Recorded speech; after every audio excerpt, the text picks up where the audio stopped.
Hello, எல்லாரும் எப்படி இருக்கீங்க? வாட் வி ஏட் இன் டே பார்ப்போமா. ஸோ காலையில் வந்து ராகி இட்லி பண்ணலான்னு சொல்லி வச்சாச்சு. லஞ்சுக்கு வந்து போஹா பண்ணலான்ட்டு. ஸோ எல்லா காயும் வதக்கிட்டு அதுக்கப்புறம் வந்து க்ரீன் மூங் தால் இருக்கு இல்லையா, பச்சை பயிறு, அதுக்கப்புறம் வந்து ரெட் ரைஸ் போஹா அது போட்டுட்டு இந்த மாதிரி சாப்பிட்றது கொஞ்சம் இப்போ ரீசெண்ட் ஃபேவரட் ஆயிருக்கு. ஸோ டைமே இல்லாதப்போ இது கொஞ்சம் ஈஸியாக குக் பண்ணுற மாதிரியும் இருக்குது. அதுமாதிரி அனதர் அடிஷன் எங்கள் ஃபேமிலியில் இப்போ ரீசெண்டாக என்னென்னா இந்த சீட்ஸ் சாப்பிட்றது. ஸோ க்ரீக் யோகட்டில் வந்து இந்த டிஃப்ரெண்ட் சீட்ஸ் இருக்கு இல்லையா, பம்கின் சீட்ஸ், ஹெம்ப் சீட்ஸ், அலிம் சீட்ஸ்னு. ஸோ அதெல்லாம் போட்டு சாப்பிட்றது.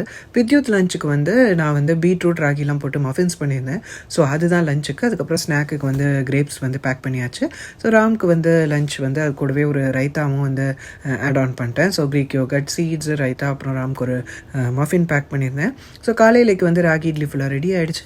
சாம்பாரும் வந்து நேற்று வச்ச சாம்பாரை ஹீட் பண்ணியாச்சு. ஸோ வந்து பிரேக்ஃபாஸ்ட் டன்.